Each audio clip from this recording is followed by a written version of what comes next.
मैं तुझे पूरे 15 दिन का मौका दे रहा हूं। 15 दिन में अगर तूने पैसा नहीं भरा, लोन का रीपेमेंट नहीं किया, ईएमआई नहीं भरी, तो तुझे 16वें दिन कोर्ट में घसीटूंगा। ये मेरा चैलेंज है, ये मेरा दावा है। इस बात को ध्यान रखना। अगर किस्त नहीं चुकाई, इस बात को समझ लेना, ठीक है। इस तरह की अगर आपको धमकी मिलती है एजेंट के द्वारा, तो आपको क्या करना होगा आज की वीडियो में मैं आपको बताने वाला हूं। बहुत सारे मेरे भाई दोस्त लोन लेते हैं किसी ऐप से, किसी एनबीएफसी से, कहीं ना कहीं से लेते हैं। अब क्या होता है, रीपेमेंट नहीं कर पाते हैं, 1 महीना 2 महीना लेट हो जाते हैं।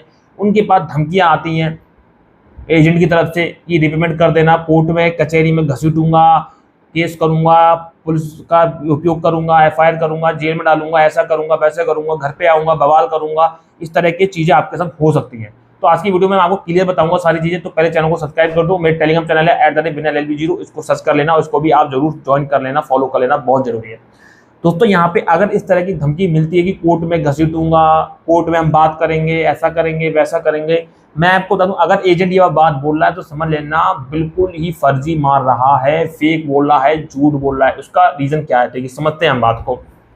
आपने मान लीजिए क्रेडिट से लोन लिया है, आप उसका लोन नहीं चुका रहे हैं, तो जाहिर सी बात है लीगल नोटिस वगैरह भी आएगा आपके पास, और आपके एजेंट के कॉल वगैरह भी आएंगे, आपको परेशान करेंगे, सारे काम करेंगे, और ये भी धमकी देंगे कि हम आपको कोर्ट में घसीटेंगे अगर आपने पेमेंट नहीं किया, ये नहीं किया, वो नहीं किया, ऐसा नहीं किया। भाई देखो, ऐसा नहीं होता है कोर्ट में घसीटेंगे। कोई वो कोर्ट नहीं है कि भाई सड़क है कि घसीटते लेगा, ठीक है, ऐसा नहीं है भाई। कोर्ट है भाई, तरीके से काम होता है। वकील को हायर करेंगे कंपनी वाले, आप अपने वकील को हायर करेंगे। अगर कंपनी कोर्ट में जाती है, आपके खिलाफ केस वगैरह करती है, तो आप अपना वकील करो, वो अपना वकील करेंगे, कोई ना कोई तो जीतेगा। ऐसा तो है नहीं है कि सिविल केस है, कोई क्रिमिनल केस नहीं है कि घसीटेंगे क्या होता है, कुछ नहीं होता भाई। पहले अब तो कंपनी केस ही नहीं करेगी, डराएंगे, धमकाएंगे, होना कुछ नहीं, घसीटेंगे, ये करेंगे, भाई कुछ नहीं होना है।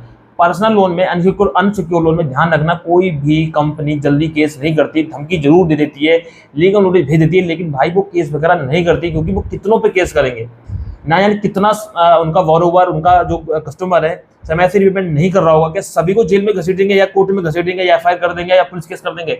ऐसा कर नहीं सकते हैं। अधिकार भले ही इनके पास जो है कोर्ट कचहरी का करने का सारा सबका अधिकार है, कोर्ट कचहरी वगैरह में जो है क्रिमिनल केस ना करके सिविल केस कर सकते हैं, क्योंकि क्रिमिनल केस होता ही नहीं है। मतलब कानूनी कार्रवाई कर सकते हैं कोर्ट में जाके, मतलब कहने का ये है। पुलिस केस तो होगा नहीं इसमें, तो इसमें आपको डरना नहीं है कि कॉलर पकड़ के घसीटेंगे। क्या होता है? कुछ नहीं होता है घसीटेंगे भाई। एक धमकी होती है ताकि सामने वाले को हम डरा सकें कि कानूनी कार्रवाई करेंगे। लोन चाहे 1,000 का हो चाहे 1 लाख का हो, कानूनी कार्रवाई कर ही नहीं सकते, क्योंकि भाई इनको पता है कानूनी कार्रवाई करेंगे मतलब कोर्ट में जाएंगे तो भाई बहुत लंबा समय कंपनी का भी जाएगा और कस्टमर का भी खराब होगा।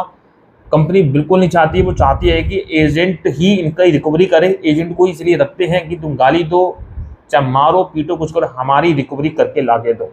एजेंट 5 दिन में रिकवरी करके दे देगा, और केस चलेगा 5 साल या 10 साल 50 साल, कोई पता भी नहीं है। तब तक का वो सामने वाला आदमी जिसने लोन लिया होगा वो भी निपट जाएगा, हरिद्वार निकल जाएगा।